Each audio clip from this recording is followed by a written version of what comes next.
kehormatan dan integritasnya daripada segunung hadiah dari mereka yang ingin membeli karakternya. Cerita itu menyebar di kota Medan. Orang-orang melihat barang yang semula menjadi simbol kedatangan seorang pejabat tinggi, kini terbuka di pinggir jalan, siap diambil oleh siapa saja yang lewat. Bagi Hugeng, hal ini bukan saja sebagai membuang hadiah, tetapi tentang menjaga hati dan jiwanya agar tetap bebas dari belenggu godaan. Agar setiap keputusan yang ia buat bukan berasal dari backingan atau keuntungan, melainkan dari panggilan tugas dan cinta kepada negeri. Ini bukan sekadar cerita tentang aparat yang menolak hadiah. Ini adalah pelajaran keteladanan yang menunjukkan bahwa jabatan bukanlah sebuah alasan untuk melupakan nilai, tetapi justru sebagai tanggung jawab untuk menjunjung lebih tinggi nilai itu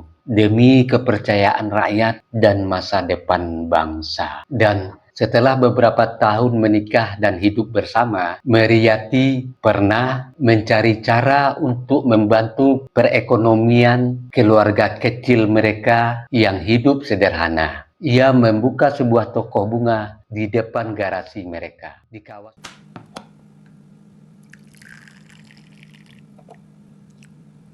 Sahabat, ngopi dulu.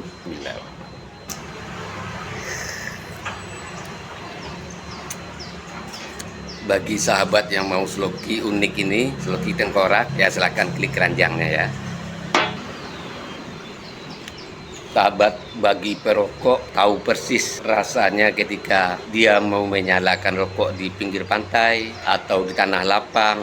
Itu pasti banyak angin, dan untuk merokok menyalakan koreknya pasti kesulitan, pasti padam oleh tiupan angin.